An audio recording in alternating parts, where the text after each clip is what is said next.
नमस्कार साथियों, एक बार पुनः आप सभी का दर्पण सिविल सर्विसेज के इस डिजिटल प्लेटफॉर्म पर स्वागत है। जैसा कि अभी तक के जो वीडियोज अपलोड हुए हैं, लेक्चर्स कवर किए गए हैं, उसमें आपका जो यूनिट 1 का पार्ट टॉपिक 1 और टॉपिक 2 है। टॉपिक 1 क्या बोलता है? भारत में कृषि उद्योग और सेवा क्षेत्र के मुद्दे। मतलब आपका जो प्राइमरी सेक्टर है, सेकेंडरी सेक्टर है और टर्सरी सेक्टर है, ठीक है, प्राथमिक, द्वितीयक और तृतीयक क्षेत्रक हैं, इनसे संबंधित क्या मुद्दे हैं, सरकार के द्वारा क्या कदम उठाए जा रहे हैं, इन सभी पक्षों को हमने बहुत ही अच्छे तरीके से कवर किया। ठीक है। दूसरा टॉपिक था आपका भारत में राष्ट्रीय आय की गणना। तो भारत में राष्ट्रीय आय की गणना संबंधित जो भी टॉपिक्स थे उसको हमने पिछले 3 वीडियोज में कवर किया है, जिसमें राष्ट्रीय आय क्या होती है, राष्ट्रीय आय में क्या समस्याएं हैं, कम क्यों हैं, उसमें उसका निदान कैसे होगा, ठीक है, उसकी गणना कैसे की जाती है, गणना में क्या समस्याएं हैं, लेखांकन क्या होता है, लेखांकन की क्या विधियां होती हैं, ठीक है, उसमें अलग अलग अर्थशास्त्रियों के क्या विचार हैं।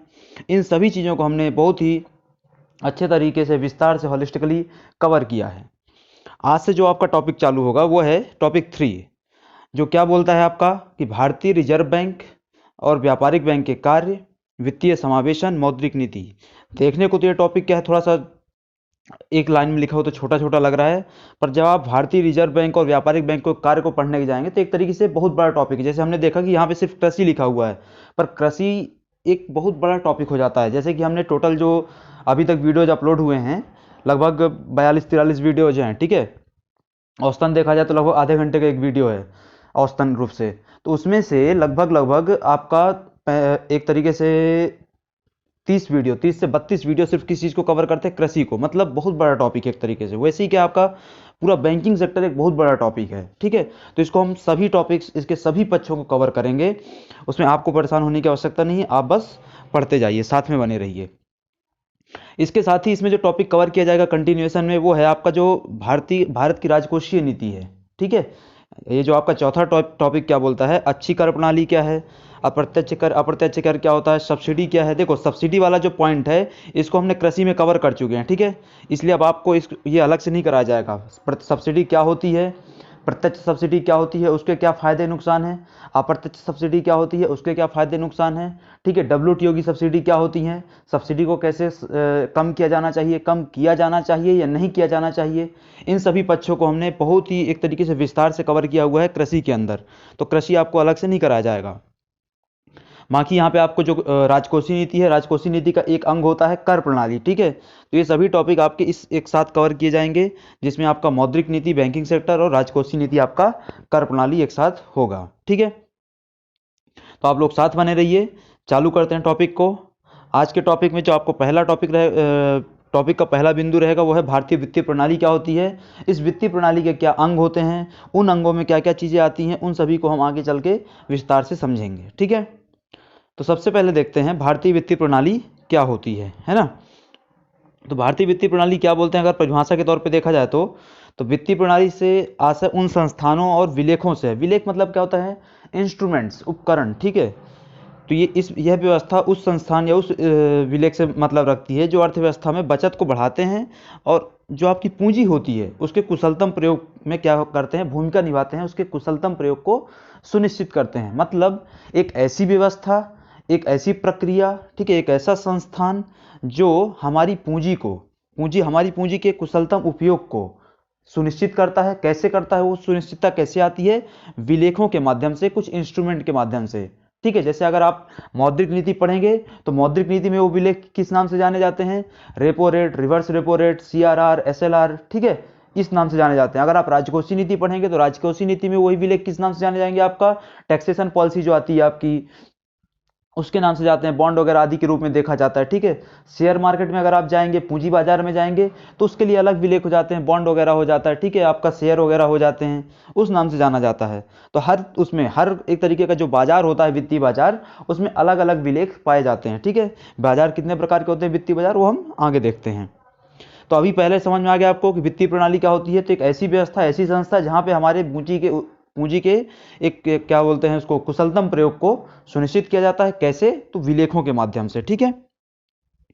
अब जो वित्तीय बाजार का मुख्य कार्य है वो क्या है? वित्त आधिक्य वाले क्षेत्रों से वित्त कमी वाले क्षेत्रों की ओर क्या करना? गतिशीलन सुनिश्चित करना। अब जो वित्तीय बाजार होता है हमारा, उसका सिर्फ एक काम होता है, वित्त अधिक वाले क्षेत्रों से वित्त कमी वाले क्षेत्रों की ओर वित्त की गतिशीलता को सुनिश्चित करना। मतलब समझ लो समाज का एक वर्ग है, ठीक है, अगर समाज के वर्ग को उसके आधार पर डिवाइड करें हम एक तरीके से इनकम के आधार पे, तो 3 वर्गों में देखा जा सकता है सामान्य तौर पर, ठीक है। उसके अंदर भी अलग अलग वर्ग आपको देखने को मिलेंगे, उसमें हमको नहीं जाना है। ये क्या होता है, अपर क्लास होता है, ये मिडिल क्लास होता है, ये लोअर क्लास होता है, ठीक है। उच्च वर्ग, मध्यम वर्ग और निम्न वर्ग एक तरीके से देखा जाए तो। अब जो पूंजी का संकेंद्रण होता है वो सामान्य तौर पर कहाँ सबसे अधिक पाया जाता है, आपका अपर क्लास में पाया जाएगा, अपर क्लास के बीच है। हमने इस चीज को कल के लेक्चर्स में पढ़ा हुआ था जब आय समानता पढ़ रहे थे कि हमारे देश की 67 से 68% संपत्ति पर मात्र 2% लोगों का क्या है, स्वामित्व है, ठीक है। तो अपर क्लास के पास सबसे ज्यादा है। दूसरा यहां पे आता है मिडिल क्लास। देखो मिडिल क्लास के अंदर अपर मिडिल क्लास और लोअर मिडिल क्लास भी माना जाता है, पर एक तरीके से मान लेते हैं कि इनके पास पैसा होता है पर क्या थोड़ा कम होता है। और अगला आता है लोअर मिडिल क्लास जिसके पास क्या है, धन नहीं होता है। तो अब ये जो लोग हैं इनने जो पैसा कमाया है इस पूंजी को इनका इन तक पहुंचाना और इन तक पहुंचाना और इनकी कमाई पूंजी को इन तक पहुंचाना। अब ये तो डायरेक्ट तो जाएगा नहीं पैसा, ठीक है। जैसे अंबानी जी हैं, आप हैं और यहाँ पे कोई और व्यक्ति है गरीब, ठीक है। अब अंबानी जी का पैसा आप वो आके तो आपको देंगे नहीं डायरेक्ट, ठीक है। तो ये कैसे आएगा, वित्तीय प्रणाली के माध्यम से आएगा। वो वित्तीय प्रणाली क्या है, तो समझो कि वो वित्तीय प्रणाली के एक अंग क्या होता है, बैंक होता है। तो इस बैंक में आकर के वो क्या करेंगे, जमा करेंगे। फिर आप जाएंगे मिडिल क्लास के हैं आप या लोअर क्लास के हैं जो भी हैं आप, तो उस बैंक में आप जाएंगे और एक तरीके से वहां से क्या प्राप्त करेंगे, ऋण प्राप्त करेंगे बैंक। तो इसमें क्या बना, बैंक एक क्या बन गया, आपका माध्यम बन गया। वो वित्तीय बाजार जो है क्या बन गया, माध्यम बन गया। किस चीज का माध्यम बन गया, वित्त के गतिशीलन का, अधिक वाले क्षेत्र से कम वाले क्षेत्र की ओर, ठीक है। तो ये पूरा क्या था, आपका वित्तीय प्रणाली होती है। अब ये जो वित्तीय प्रणाली होती है किस सामान्य तौर पर कितनी होती है, 5 प्रकार की होती है। कौन कौन सी, एक मुद्रा बाजार बोलते हैं जिसको, ठीक है। दूसरा पूंजी बाजार होता है, तीसरा वायदा बाजार, कमोडिटी बाजार और डेरिवेटिव बाजार, ठीक है। ये क्या है, अलग अलग चीजों की यहाँ पे क्या की जाती है, डीलिंग की जाती है अलग अलग तरीके से। उसके आधार पर इसको क्या दिया गया है, नाम दिया गया है। जिसमें सबसे पहला आता है आपका मुद्रा बाजार। अब मुद्रा बाजार क्या होता है, तो देखो नाम से तो पता चल रहा होगी भाई, मुद्रा है, बाजार में क्या होता है, बाजार में क्रय विक्रय किया जाता है। तो ऐसा बाजार जहां पे मुद्रा का क्रय विक्रय किया जाता होगा। नाम से हमको क्या समझ में आया कि मुद्रा मतलब मुद्रा की बात की जा रही है, ठीक है। अब बाजार मतलब ऐसी व्यवस्था जहां पे क्या हो रहा है, चीजों का क्रय विक्रय हो रहा है। तो ऐसी बाजार ऐसा व्यवस्था जहां पे मुद्रा का क्रय विक्रय हो रहा है, ठीक है। लेकिन यहाँ पे दूसरा क्या होता है, पूंजी बाजार होता है। मतलब यहाँ पे भी क्या किया जा रहा है, मुद्रा का ही क्रय विक्रय किया जा रहा है, पूंजी का क्रय विक्रय किया जा रहा है। बस दोनों में अंतर क्या होता है उस चीज को एक साथ समझ लेते हैं। तो मुद्रा बाजार वह बाजार होता है जहां पे ऋणों को या जो आपके मुद्रा होती है उसको अल्पावधि के लिए, ठीक है, कम समय के लिए क्या लाया जाता है, कार्य व्यवहार में लाया जाता है, ठीक है। कम समय के लिए कार्य व्यवहार में, कम समय के लिए लेन देन में प्रयोग किया जाता है। तो वो क्या हो जाता है, आपका मुद्रा बाजार हो जाता है। वहीं दूसरी तरफ जो पूंजी बाजार है, तो क्या होता है, जब आप उसी मुद्रा को या एक उसी पूंजी को लंबे समय के लिए, दीर्घ काल के लिए क्या करते हैं, कार्य व्यवहार में लाते हैं, प्रयोग करते हैं, लेन देन करते हैं उसका लंबे समय के लिए, तो क्या कहलाता है, पूंजी बाजार, ठीक है। अब इसको समझिए। अब आप क्या करते हैं, एक बैंक में जाते हैं, समझिए मुद्रा, यहाँ पे जो मुद्रा बाजार है वो किसके माध्यम से होता है, आपका बैंकिंग सेक्टर के माध्यम से होता है, ठीक है। अगर आप किसी बैंक में जाते हैं, आप वहाँ पे कुछ संपत्ति एक तरीके से अपनी मुद्रा कुछ जमा करते हैं, आप कुछ धन जमा करते हैं, उसको जाएंगे अपने सेविंग अकाउंट में डालेंगे, करंट अकाउंट में डालेंगे, उसको निकाल लेंगे। ये बहुत सामान्य प्रक्रिया चलती है, आपका डेली का कार्य होता है। वहाँ पर आप कोई सेविंग लंबे टाइम पीरियड के लिए करके नहीं रखते हैं। कुछ होता है एफडी वगैरह, लेकिन उसका भी एक क्या होता है, फिक्स्ड टाइम पीरियड होता है, ठीक है। तो वो क्या होता है, आपका मुद्रा बाजार को रिप्रेजेंट करता है। पर उसी धन को जब आप कहाँ करते हैं, शेयर्स में निवेश करते हैं। आप मान लीजिए रिलायंस के शेयर खरीद लिए, ठीक है, आपने रिलायंस के 1000 शेयर खरीद लिए, पर शेयर जो कीमत थी 200 रुपये थी। अब वो जो शेयर आपने खरीदा है, तो वो शेयर आज के आज आपने खरीदा, कल बेच देंगे, तो ऐसा आप तो करेंगे नहीं। क्यों, क्योंकि मार्केट के हिसाब से आपको चलना होता है। तो ये क्या होता है, एक लंबे टाइम पीरियड का क्या होता है, इन्वेस्टमेंट होता है, ठीक है। तो ये क्या हो गया, आपका पूंजी बाजार हो गया। तीसरा आता है आपका वस्तु बाजार, जिसको क्या बोला जाता है सामान्य तौर पर, कमोडिटी मार्केट, ठीक है, कमोडिटी मार्केट। अब नाम से ही पता चल रहा होगा, वस्तु बाजार मतलब जहां पे वस्तुओं का क्या हो रहा होगा, क्रय विक्रय हो रहा होगा, वस्तुओं का क्या क्या है, कार्य व्यवहार में लाया जा रहा होगा, ठीक है। तो यहाँ पे लिखा हुआ है परिभाषा के तौर पर देखें तो, कि ऐसा बाजार जिसमें प्राथमिक वस्तुओं का क्रय विक्रय किया जाता है, ठीक है। तो ऐसा बाजार जहाँ पे प्राथमिक वस्तुओं का क्रय विक्रय करते हैं वो क्या कहलाता है आपका वस्तु बाजार। और वो प्राथमिक वस्तुएं क्या होती हैं, जैसे आपका गेहूं, सोना, मक्का, तेल आदि, मतलब प्राइमरी सेक्टर से संबंधित जो वस्तुएं होती हैं उनका जब क्रय विक्रय करते हैं आप, तो वो क्या कहलाता है आपका वस्तु बाजार के तहत काउंट किया जाता है। ये भी क्या होता है, एक तरीके का वित्तीय बाजार होता है, कमोडिटी मार्केट कहलाता है। ठीक है, अगला जो मार्केट आता है आपका वो है व्युत्पन्न बाजार, डेरिवेटिव्स।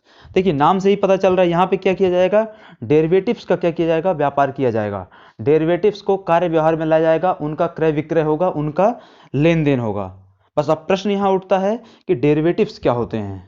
ठीक है, तो डेरिवेटिव्स को सामान्य भाषा में अगर आप बोलें तो वो क्या होते हैं, एक तरीके के अनुबंध पत्र होते हैं। क्या होते हैं, अनुबंध पत्र होते हैं। यहाँ पे परिभाषा के तौर पे देखिए कि व्युत्पन्न बाजार वह वित्तीय बाजार है जिसमें डेरिवेटिव का व्यापार किया जाता है। और ये डेरिवेटिव क्या होते हैं आपके, तो वित्तीय अनुबंध होते हैं, कॉन्ट्रैक्ट्स होते हैं जिसका मूल्य किसी संपत्ति से निकाला जाता है। मतलब किन्हीं दो लोगों के बीच में क्या हुआ, किसी प्रकार का अनुबंध हुआ किसी संपत्ति को लेकर। ठीक है, तो जब उस संपत्ति का आप क्या करने वाले हैं, वहाँ पे क्रय विक्रय करने वाले हैं, उसको कार्य व्यवहार में लाएंगे, लेन देन की प्रक्रिया से जोड़ेंगे, तो उसको क्या बोला जाएगा, आपका डेरिवेटिव मार्केट के तहत काउंट किया जाता है, उसको व्युत्पन्न बाजार बोला जाता है। ठीक है, अगला है आपका वायदा बाजार। वायदा बाजार क्या है, तो एक ऐसा बाजार जिसके द्वारा भविष्य के लिए व्यापारिक समझौते और सौदे होते हैं। इन समझौतों के द्वारा क्रेता विक्रेता के पक्ष क्रय विक्रय क्या होता है, दावा होता है। तो मतलब क्या हो गया, यहाँ पे भविष्य को लेकर के, भविष्य में आप कोई क्या करने वाले हैं, डील करने वाले हैं, उसके लिए क्या करेंगे आप, आज ही के दिन क्या करते हैं, कॉन्ट्रैक्ट करते हैं, एक वादा करते हैं। कौन, क्रेता और विक्रेता एक दूसरे से, कि हम भविष्य में आपकी वस्तु का या आपके जो भी संपत्ति वगैरह है उसका क्या कर रहे हैं, क्रय विक्रय का आज की तारीख में वादा करें कि इतने इतने उसमें किया जाएगा, इतने रेट में उसका क्रय विक्रय किया जाएगा, उसको कार्य व्यवहार में लाया जाएगा। ठीक है, तो ये क्या होता है आपका वायदा बाजार कहलाता है। तो हमने देखा कि वित्तीय बाजार क्या होता है। ठीक है, वित्तीय बाजार के क्या प्रकार होते हैं, और वित्तीय बाजार के प्रकारों में मुद्रा बाजार क्या है, पूंजी बाजार क्या है, आपका वायदा बाजार क्या है, एक उसके बाद कमोडिटी मार्केट क्या होता है, डेरिवेटिव मार्केट क्या होता है, इस चीज़ को हमने समझा। ठीक है, अब चलते हैं आगे। अगला टॉपिक जो है आपका वो है मुद्रा बाजार। यहाँ पे हमको क्या है, अब डिटेल में जो हमको पढ़ना है वो क्या है, दो चीज़ें हैं सिर्फ, हमारे काम का ये तीनों चीज़ें नहीं है। ठीक है, हमारे काम की चीज़ें क्या है, मुद्रा बाजार जिसमें आपका पूरा बैंकिंग सेक्टर कवर होगा। ठीक है, बैंक क्या होते हैं, रिजर्व बैंक क्या है, बैंकों के राष्ट्रीयकरण की प्रक्रिया क्या है, इन सभी चीज़ों को हम बहुत हॉलिस्टिकली समझने वाले हैं। ठीक है, और दूसरा है आपका पूंजी बाजार, मतलब इसमें क्या पढ़ेंगे हम, आपका जो पूरा शेयर मार्केट है, ठीक है, उस चीज़ को हम यहाँ पे समझेंगे। शेयर मार्केट क्या है, कैसे काम करता है, प्राथमिक बाजार क्या होता है, द्वितीयक बाजार क्या होता है, सेबी वहाँ पे क्या भूमिका निभाता है। ठीक है, security and exchange board of India की क्या भूमिका है, इन सब चीज़ों को हम वहाँ पे देखेंगे। तो चालू करते हैं आपका आज से मुद्रा बाजार। मुद्रा बाजार देखते हैं क्या होता है। तो मुद्रा बाजार जैसे हमने पहले समझ लिया इसको कि मुद्रा बाजार और पूंजी बाजार में एक सामान्य सा अंतर होता है कि दोनों जगह मुद्रा का ही लेन देन होता है, दोनों जगह मुद्रा का ही क्रय विक्रय होता है, उन्हीं को कार्य व्यवहार में लाते हैं। पर क्या होता है, जब उसको अल्प समय के लिए कार्य व्यवहार में लाते हैं तो वो मुद्रा बाजार के तहत काउंट होता है। जब उसको दीर्घकाल के लिए कार्य व्यवहार में लाते हैं, दीर्घकाल के लिए उसको क्या करते हैं, निवेशित करते हैं, तो वो कहाँ आता है, आपके पूंजी बाजार में उसका क्या होता है, काउंट किया जाता है उसको। ठीक है, तो मुद्रा बाजार क्या है, तो मुद्रा बाजार अर्थव्यवस्था के उस संगठन को कहा जाता है जहां मौद्रिक परिसंपत्तियां सामान्यतः अल्पकाल के लिए कार्य व्यवहार में लाई जाती हैं। उस चीज को हमने वापस देखा। मुद्रा बाजार के माध्यम से आरबीआई क्या करता है, तरलता की मात्रा को निर्धारित करता है। अब इस चीज को देखिए, थोड़ा समझते हैं। सबसे पहले समझते हैं कि तरलता क्या होती है। ठीक है, अगर हम इकोनॉमी के उसमें बात करें तरलता की, ये साइंस वाली तरलता अलग होती है, ये इकोनॉमी की तरलता की बात कर रहे हैं। इसको क्या बोलते हैं, सामान्य तौर पर इंग्लिश में लिक्विडिटी। ठीक है, तो बाजार में पूंजी का उपलब्ध होना, बाजार मतलब जनता के पास, बाजार मतलब क्या है, जनता के पास धन का, मुद्रा का, पूंजी का उपलब्ध होना। ठीक है, जिसका वो क्या कर सके, जिसके माध्यम से वो क्या कर सके, कुछ ना कुछ क्या कर सके, क्रय कर सके। क्रय कर सके मतलब आसानी से क्रय कर सके, उसको क्या बोलते हैं, लिक्विडिटी। अब देखो इस चीज को समझो कि अगर जनता के पास क्या है, धन है, धन किस रूप में है, मुद्रा के रूप में है, मतलब आपके पास जो नोट हैं, ये सिक्के हैं, ये सब चीजें जो होती है ना, अगर इस रूप में है तो आप बड़ी आसानी से जाकर के बाजार में कोई भी वस्तु या कोई भी सेवा क्या कर सकते हैं, क्रय कर सकते हैं, परचेस कर सकते हैं।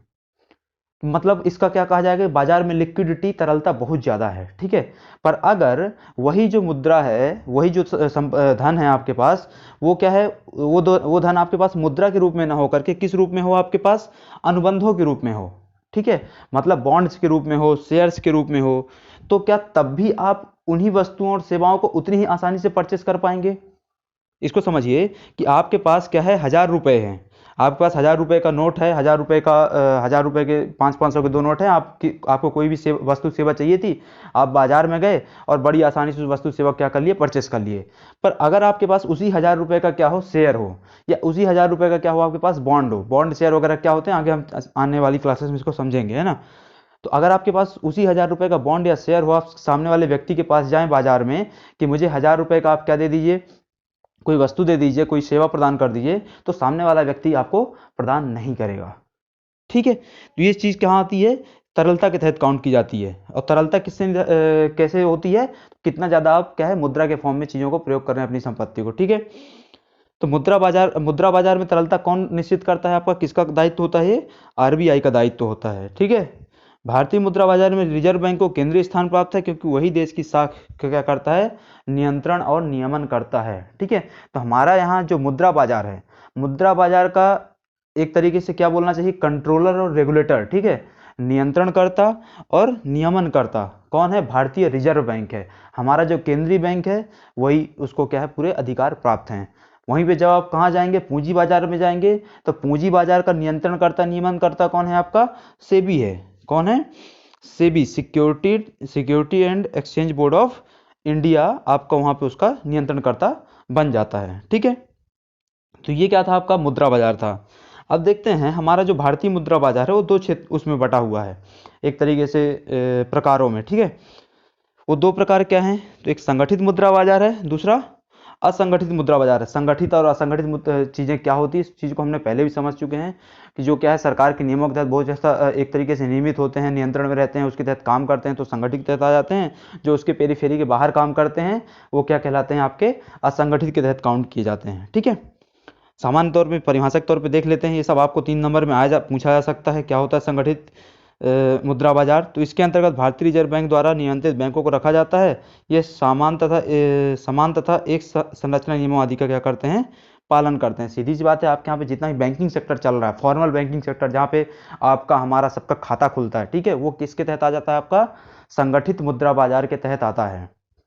वहीं पे अगर बात करें असंगठित मुद्रा बाजार की, तो एक ऐसा बाजार भी है हमारे देश में, मुद्रा बाजार, जहाँ पे सरकार के नियम कानून क्या हो जाते हैं, धता हो जाते हैं, उनका वहाँ पे कोई वैल्यू नहीं है। ठीक है, वो क्या कौन होते हैं, आपके साहूकार महाजन लोग होते हैं, जो एक तरीके से उन पर किसी प्रकार का कोई कानूनी नियंत्रण नहीं होता है, पर वो भी क्या करते हैं, मुद्रा बाजार को संचालित कर रहे हैं। लोगों को जो बैंक काम करता है, बैंक काम क्या करता है, लोगों की जमा स्वीकार करना, लोगों को ऋण देना, ब्याज वसूलना, ब्याज देना, यही सब तो काम होता है। ये सब काम आपको कौन कर देता है, वहाँ पे साहूकार महाजन करता है, लोगों को उधारी देता है, उनसे ब्याज वसूलता है। ठीक है, पर वो सरकार के किसी नियम में बंधा हुआ नहीं है, कानूनी नियंत्रण में नहीं है वो। ठीक है, तो ये क्या होता है, आपका असंगठित मुद्रा बाजार होता है। अब आते हैं संगठित मुद्रा बाजार में वापस से। तो आपका जो संगठित मुद्रा बाजार होता है, उसके तहत जो काम करती है संस्था, उसको क्या बोलते हैं, बैंक बोला जाता है। संगठित मुद्रा बाजार के तहत जो संस्था काम करती है उसको क्या बोलते हैं, हम बैंक बोलते हैं। ठीक है, अब बैंक को परिभाषा के रूप में देखते हैं कि बैंक को देखिए, बैंक को सामान्य तौर पर किस रूप में परिभाषित किया जा सकता है, कोई एक ऐसी संस्था, कोई एक ऐसी व्यवस्था जो लोगों का जमा स्वीकार करती है, लोगों को ऋण प्रदान करती है। ठीक है, जमा जो स्वीकार करती है उस पर ब्याज देती है, जो ऋण प्रदान करती है उस पर ब्याज वसूलती है। ठीक है, लोगों को मुद्रा क्या करती है, एक तरीके से संरक्षित करने का प्रयास करती है, वो व्यवस्था कहलाती है। ठीक है, परिभाषा के तौर पे देखते हैं इसको, तो ये एक ऐसी संस्था होती है जो लोगों से जमा स्वीकार करती है और इसके बदले साख निर्माण के अग्रिम क्या करती है, ऋण देती है। ठीक है, अर्थात ऐसी संस्थाएं जो देश के वित्तीय व्यवहार में भागीदार होती हैं, बैंक कहलाती हैं। यहाँ पे 2 चीज़ें आपको बहुत अच्छे से याद रखनी परिभाषा में। पहली कि ऐसी संस्था है जो लोगों को जमा स्वीकार कर रही है। ठीक है, उसका जो ग्राहक होता है, जो आम पब्लिक होती है, आम जनता है, उनसे क्या कर रही है, वो जमा को स्वीकार कर रही है, डिपॉजिट्स ले रही है। ठीक है, बदले में क्या होता है, अगर कोई व्यक्ति जाता है तो उसको क्या करती है, वो साख देती है। साख निर्माण के लिए क्या बोलना चाहिए, ऋण देती है। ठीक है, साख निर्माण मतलब पूंजी निर्माण के लिए, पूंजी निर्माण के लिए क्या देती है, ऋण देती है। जैसे अगर आप गए, आपके पास क्या था, अमाउंट बहुत ज़्यादा था, आपने जा करके उसको अपने बैंक खाते में जमा कर दिया। ठीक है, पर मेरे पास क्या पैसा नहीं था, तो मैं उसी बैंक के पास गया और मैंने क्या किया, उस बैंक से एक तरीके से ऋण ले लिया। किस चीज़ के लिए ऋण लिया मैंने? शाख निर्माण के लिए, पूंजी निर्माण के लिए, ताकि मैं उसको कहीं क्या कर सकूं? निवेशित कर सकूं, प्रयोग कर सकूं। वो प्रयोग आपका उत्पादक या अनुत्पादक दोनों तरह के कार्यों में हो सकता है। ठीक है, तो ऐसी व्यवस्था जो भी प्रोवाइड करेगा, ऐसी प्रक्रिया जो भी प्रोवाइड के तहत जो भी संस्था काम करेगी, उसको क्या बोलते हैं? हम बैंक बोलते हैं। ठीक है, अब देखते हैं यहां से आपका पूरा जो मुद्रा बाजार फॉर्मली चालू हो चुका है, उसमें देखते हैं बैंकों का इतिहास। ठीक है, भारत में हम बैंकों का इतिहास देख रहे हैं, वैश्विक स्तर पर इतिहास नहीं देख रहे हैं, आपके लिए वो काम का चीज नहीं है। ठीक है, ये जो हाँ यहाँ हम पढ़ रहे हैं, ये भी आपके लिए मेंस के हिसाब से कोई काम का नहीं है। ठीक है, मेंस के लिए आपके किसी काम का नहीं है, पर थोड़ा सा चूंकि हमको एक तरीके से बैकग्राउंड तैयार करना है अपना पढ़ने के लिए, क्योंकि ये लेक्चर सीरीज बहुत लंबी जाने वाली बैंकिंग सेक्टर की पूरी, इसलिए हम थोड़ा सा यहाँ पे बैकग्राउंड के लिए अपना इस चीज को पढ़ रहे हैं। ठीक है, तो इतिहास में सबसे पहले आता है कि भारत में एक बैंक ऑफ हिंदुस्तान बनाया गया था। ये भारत का पहला बैंक था। ठीक है, ये भारत का पहला बैंक था, बैंक ऑफ हिंदुस्तान, जिसको किसने स्थापित किया था? अंग्रेजों द्वारा स्थापित किया गया था। ठीक है, नाम क्या रखा उनने? Bank of Hindustan. स्थापित किसने किया? अंग्रेजों ने। मतलब इस चीज का भारतीयों से कोई संबंध नहीं है, बस नाम ही हिंदुस्तान है। ठीक है, जिसका मुख्यालय कहाँ था? कोलकाता में मुख्यालय बनाया गया, और अलेक्जेंडर एंड कंपनी द्वारा इसकी क्या की गई थी? स्थापना की गई थी। तो अंग्रेजों की एक कंपनी थी अलेक्जेंडर एंड कंपनी, जिसने आपका कोलकाता में एक बैंक स्थापित किया, जिसका नाम क्या रखा गया? Bank of Hindustan. ठीक है, उसके बाद क्या होता है कि एक तरीके से नहीं, ब्रिटिश सरकार नहीं बोलना चाहिए, क्या बोलना चाहिए? ब्रिटिश कंपनी द्वारा। ठीक है, ईस्ट इंडिया कंपनी द्वारा कब? 1806 में, 1840 में, 1843 में 3 बैंक स्थापित किए गए। ठीक है, देखिए 1857 तक इसका शासन था हमारे देश में, ब्रिटिश ईस्ट इंडिया कंपनी का था, और 1857 के बाद वो शासन किसके हाथों में चला जाता है? आपका ब्रिटिश गवर्नमेंट के हाथों में चला जाता है। ठीक है, तो दोनों चीज़ों में अंतर है। तो यहाँ पे तो अभी तक 1840 तक की कहानी है, तो इस समय तक कौन था? कंपनी का राज था। ठीक है, तो यहाँ पे 1806 में बैंक ऑफ बंगाल, 1840 में बैंक ऑफ मुंबई, और 1843 में bank of Madras, in 3 presidency बैंकों की स्थापना की जाती है। कौन कौन से 3 प्रेसिडेंसी बैंक? तो उस समय की जो 3 क्या थी, ब्रिटिश सिटीज थी, कौन कौन सी? बंगाल, मुंबई और मद्रास। वहाँ पे 3 प्रेसिडेंसी बैंकों की स्थापना की गई, बंगाल में 1806 में, मुंबई में 1840 में, मद्रास में 1843 में। ठीक है, ये तीनों बैंक अपना काम कर रहे थे। बाद में क्या हुआ? 1921 में इन तीनों बैंकों को क्या कर दिया गया? मर्ज कर दिया गया। आपका जो 1919 का वो आया भारत शासन अधिनियम। ठीक है, 1919 का भारत शासन अधिनियम आया, उसके माध्यम से 1921 में इन तीनों को मर्ज करके इंपीरियल बैंक ऑफ इंडिया की स्थापना की गई। इंपीरियल बैंक ऑफ इंडिया, ये जो इंपीरियल बैंक ऑफ इंडिया आपका बना, ये कब तक काम करता है? आपके 1955 तक, और बाद में इसको, इस इंपीरियल बैंक ऑफ इंडिया को क्या कर दिया जाएगा? नेशनलाइज कर दिया जाएगा। इंपीरियल बैंक ऑफ इंडिया का राष्ट्रीयकरण कर दिया जाएगा, और इस राष्ट्रीयकरण के बाद, राष्ट्रीयकरण कब किया गया? 1 जुलाई 1955 को, और राष्ट्रीयकरण के बाद इसका नाम क्या रखा जाएगा?